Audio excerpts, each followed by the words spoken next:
வணக்கம் அன்புள்ளங்களே, எங்கள் சன்ரைஸ் இந்தியா டிவி வீடியோக்கள் எல்லோருக்கும் உடனே சென்றடைய வேண்டும் என்பதற்காக உங்களிடம் ஒரு உதவி வேண்டி நிற்கின்றோம். முதலில் யூடியூபில் எங்கள் சேனலுக்கு வந்தவுடன் சப்ஸ்கிரைப் பண்ணுங்க. அதற்கு பக்கத்தில் இருக்கும் பெல் ஐகான் பட்டனை கிளிக் பண்ணி ஆல், அதாவது ALL என்பதை தெரிவு செய்யுங்கள். அப்போதுதான் ஒவ்வொரு புதிய வீடியோவும் உங்களை நாடி வரும், அதாவது உங்களுக்கு நோட்டிபிகேஷன் வரும். அதே மாதிரி உங்கள் YouTube app settings notification turn on பண்ணியிருக்கா என கன்ஃபார்ம் பண்ணுங்க, இல்லாட்டி நோட்டிபிகேஷன் வராது. இன்னொரு முக்கிய விடயம், நீங்கள் ஒவ்வொரு வீடியோவுக்கும் லைக் கமெண்ட் பண்ணினால் யூடியூப் நம்ம வீடியோவை அதிகமாக புஷ் பண்ணும். அதனாலே நோட்டிபிகேஷன் எல்லோருக்கும் சென்று சேரும். ஆகவே உங்க சப்போர்ட் தான் எனக்கு ரொம்ப ரொம்ப முக்கியம். இதே மாதிரி தொடர்ந்து நம்முடன் பயணம் செய்யுங்கள். உங்கள் ஒத்துழைப்பே எங்கள் சேவை.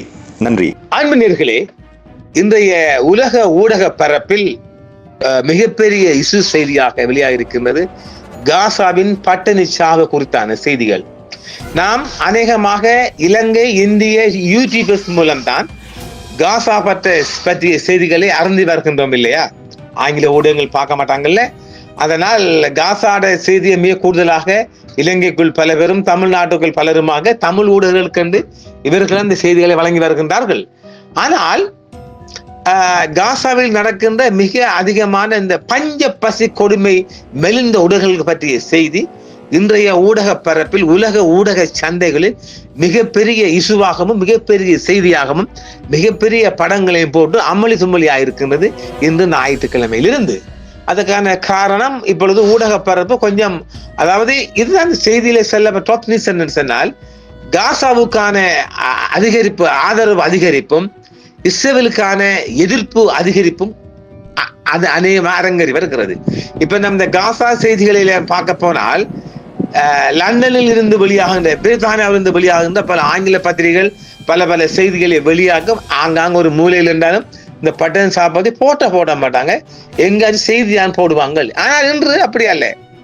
இதற்கு ஒரு ஹைலைட் என்னென்றா, இஸ்ரேலுக்குள்ளும் இந்த டைம்ஸ் ஆஃப் இஸ்ரேல் செய்தியெல்லாம் வெளியிட்டிருக்கிறாங்க இந்த படத்தை போட்டு. இதான் இந்த டாப் நியூஸ். வந்துட்டு இஸ்ரேலுக்குள்ளேயும் இந்த செய்தி வந்துட்டு மக்கள் இப்பதான் சரியா பாக்குறாங்க. இப்போ இஸ்ரேல் ஆர்சி மீது மக்கள், இஸ்ரேலிய மக்கள் சரியான வெறுப்பு கொள்றாங்க. காசா பட்டினி இஸ்ரேலிய ஊடகங்கள் முற்றிலும் புறக்கணித்தன. அது அந்த காலம் இறுதியாக மாறுகிறதா? ஆம். உலகளாவிய ஊடகங்களில் காசாவில் பசி பற்றிய கவனம் அதிகரித்து வருவதால் சில இஸ்ரேலிய ஊடகங்கள் முதல் முறையாக அதை பற்றி செய்தி வெளியிட ஆரம்பித்துள்ளது, வழிவகுத்துள்ளது. இஸ்ரேல் விதித்த முற்றுகையின் கீழ் பசியால் வாடும் காசாவில் உள்ள பலஸ்தீன குழந்தைகளின் படங்கள் மற்றும் அந்த பகுதியில் கொல்லப்பட்ட 61,000க்கும் மேற்பட்ட அப்பாவி மக்களை நினைத்து துக்கப்படும் குடும்பங்களின் படங்கள் வெளிநாட்டு அரசாங்கங்கள் மற்றும் உலகளாவிய பொதுமக்களிடையே சீற்றத்தை தூண்டி உள்ளன. இருப்பினும் இஸ்ரேலுக்குள் எந்தவிதமான எதிர்வினை வினையும் அது கொண்டு வரவில்லை என்றும் பல செய்திகள் இன்றைய ஊடக பரப்பில் தெரிவித்துள்ளது. ஜூலை மாத இறுதியில் இஸ்ரேல் ஜனநாயக நிறுவனம் நடத்திய கருத்து கணிப்பில் 3/4 மேற்பட்ட யூத இஸ்ரேலியர்கள், 79% மக்கள் காசாவின் பலஸ்தீன மக்களிடையே பஞ்சம் மற்றும் துன்பம் பற்றிய அறிக்கைகளால் அதிகமாக கவலைப்படவில்லை அல்லது எந்த விதத்திலும் அவர்கள் கவலைப்படவில்லை என்று கூறியுள்ளார்கள். ஊடகத்துறை, அதாவது இஸ்ரேலின் ஊடகத்துறை நிபுணரான அனத் சரஸ்கோஸ்டியின் கூற்றுப்படி காரணம் எளிது. இஸ்ரேலில் உள்ள பெரும்பாலான மக்கள் அந்த அறிக்கைகளை பற்றி அறிந்திருக்கவில்லை, ஏனெனில் அவர்கள் பல மாதங்களாவதை பார்ப்பதில்லை. அதாவது இந்த இஸ்ரேலிய கொடூரர்கள் அல்லது கல்லஞ்சம் படைத்தவர்கள் அந்த செய்தியெல்லாம் பார்க்கறதில்ல. இஸ்ரேல்ல என்ன நடக்குது என்று ஏகப்பட்ட 80% மக்களுக்கு தெரியாது, பாக்குறல, கண்ணால பாக்குறல, காதால கேட்கறல, நம்ம பட அடிச்சு நிலத்தை பிடிக்கணும் மூட்டுருக்காங்க, அவ்வளவுதான். அது ஒரு பெரிய இஷ்யூ இல்ல. காசா பட்டினியை இஸ்ரேலிய ஊடகங்கள் முற்றிலும் புறக்கணித்தன. அது இப்போது இறுதியாக மாறி வருகின்றது. இதுதான் அந்த ஒரு சேஞ்ச் ஆஃப் சொல்லலாம், சேஞ்ச் ஆஃப் நியூஸ். உலகளாவிய ஊடகங்களில் காசாவில் பசி பற்றிய அதிகரித்து வரும் கவனம் சில இஸ்ரேலிய ஊடகங்களை முதல் முறையாக அதை பற்றி அறிக்கை செய்ய வழிவகுத்துள்ளது. செய்தியும் வெளிவந்துள்ளது, அதுவும் போட்டோவுடன், படத்துடன். இஸ்ரேல் விதித்த முற்றுகையின் கீழ் பசியால் மெலிந்த காசாவில் உள்ள பலஸ்தீன குழந்தைகளின் படங்கள் மற்றும் அந்த பிரதேசத்தில் 61,000க்கும் அதிகமான மக்கள் கொல்லப்பட்டதற்கான துக்கப்படுகின்ற குடும்பங்களின் படங்கள் வெளிநாட்டு அரசாங்கங்கள் மற்றும் உலகளாவிய பொதுமக்களிடையே பெரும் சீற்றத்தை தூண்டி உள்ளன. இருப்பினும் இஸ்ரேலுக்குள் எதிர்வினை குறிப்பிடத்தக்க வகையில் வேறுபட்டுள்ள. அதாவது நம்ம அரகல மாதிரி இவங்கள ஆட்சி மாற்றத்துக்கு எதிராக குரல் கொடுக்கல, கொஞ்சம் மக்கள் இப்ப சிந்திக்கிறாங்களே பாவமாண்டு. உங்களுக்கு பாவம்னு சொல்ல வருமா? இஸ்ரேல் மக்களும் பாவம்னு சொல்ல நினைப்பு வருதுதானே. அப்ப குமார் கடவுள் இருக்காண்டா.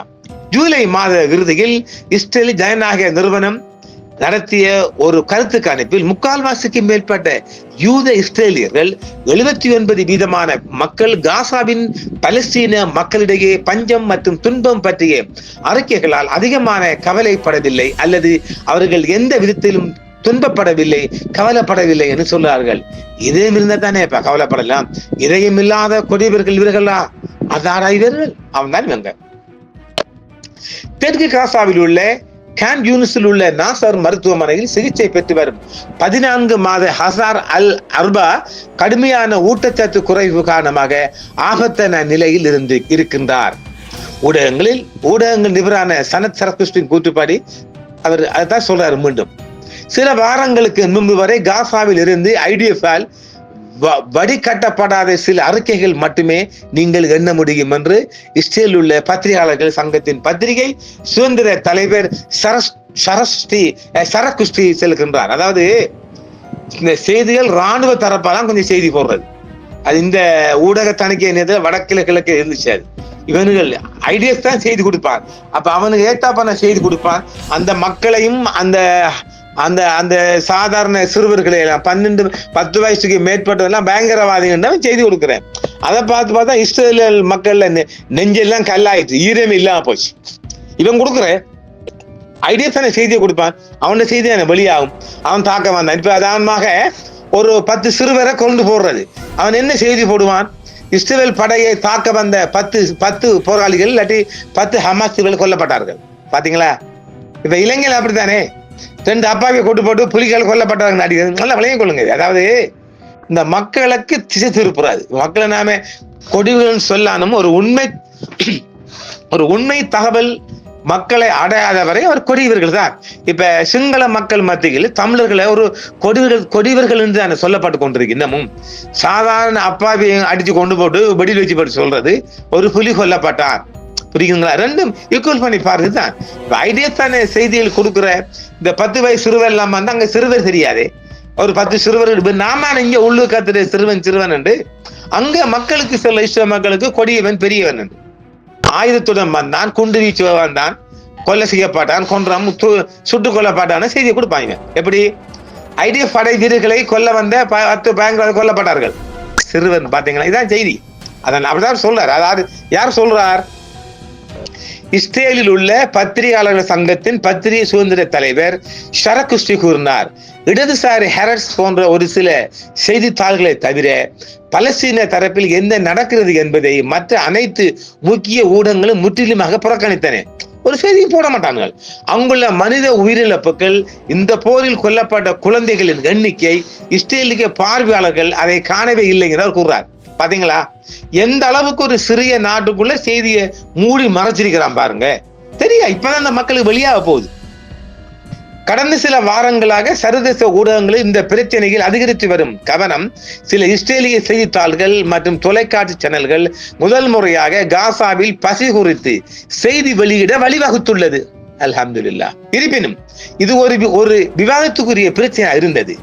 2023 அக்டோபர் 7 அன்று ஹமாஸ் தலைமையிலான தாக்குதலுக்கு பிறகு இஸ்ரேலில் பொது விவாதம் பெரும்பாலும் தேசிய பாதுகாப்பு, ஹமாஸால் பிடிக்கப்பட்ட இஸ்ரேலிய பணைய கைதிகளின் அவல நிலை மற்றும் காசாவில் நாட்டின் இராணுவ இலக்குகள் ஆகியவற்றில் கவனம் செலுத்திக் உள்ளது.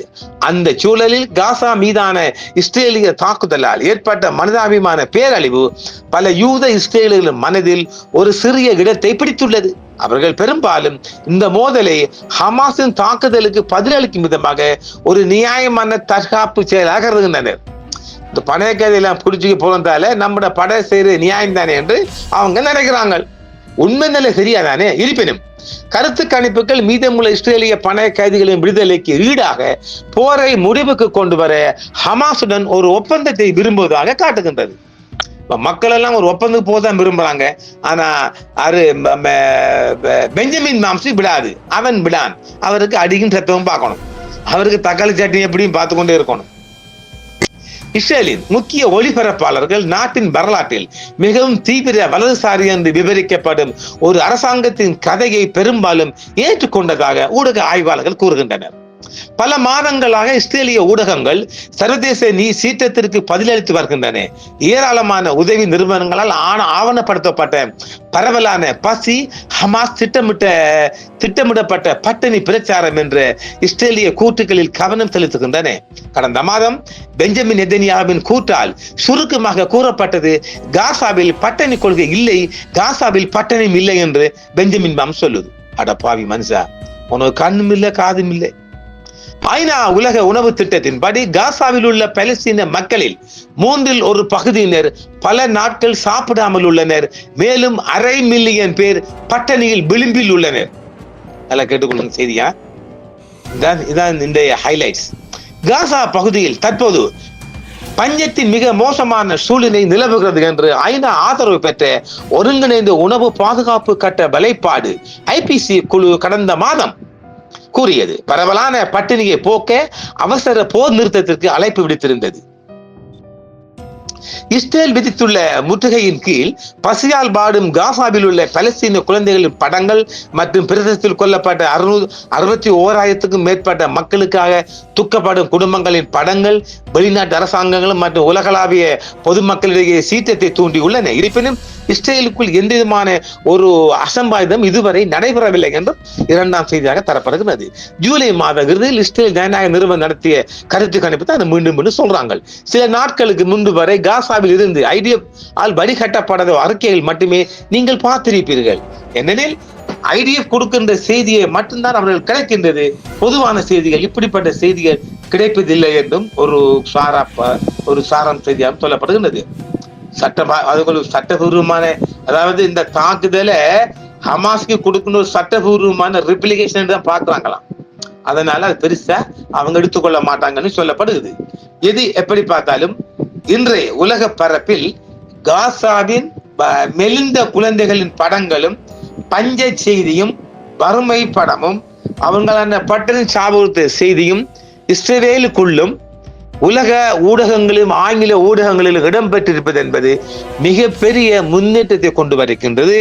அப்ப ஆங்காங்கு இன்னும் இந்த மக்கள் ஆர்ப்பாட்டம் அதிகரிக்கும். காசா மக்களுக்கு ஆதரவாகவும் பெஞ்சமின் மாம்சுக்குமான எதிர் அலைகள் மிக வரும் காலங்களில் அதிகரிக்கும் நிலைதான் காணப்படுகின்றது. மீண்டும் மற்றொரு நிகழ்ச்சியில் சந்திப்போம். நன்றி.